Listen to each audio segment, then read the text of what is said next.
This is a really good time to be buying phones. Pretty much no matter what you buy, you're gonna get a decent phone at any price point. But there's a lot of competition at like $200, $250 price point. Entering that really crowded marketplace is the Moto G5 Plus.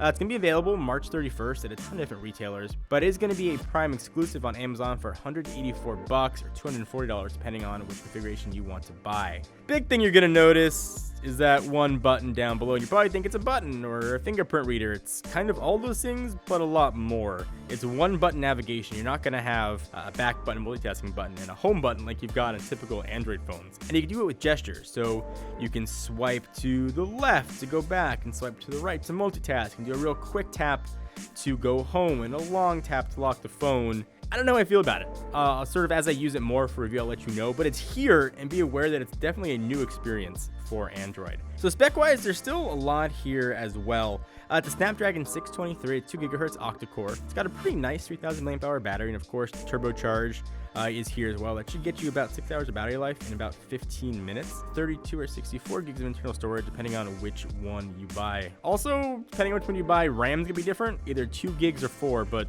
if you can do it, go for 4. That's gonna make a giant difference on the longevity of the phones. Everything else here is kind of what you'd expect. It's a 5.2-inch 1080p display. It's got Gorilla Glass 3 on it. But one of the areas that Motorola is really claiming this is a reason to buy the phone is with the camera.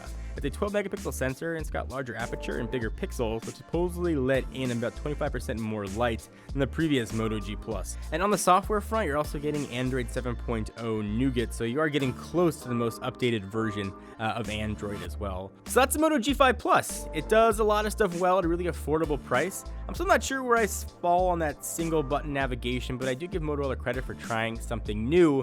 But is that enough to get you to pick it up? Like I said, there are a lot of choices at that price point. Let me know down below if you're planning on ordering one and why. What feature is killer for you for the Moto G5 Plus?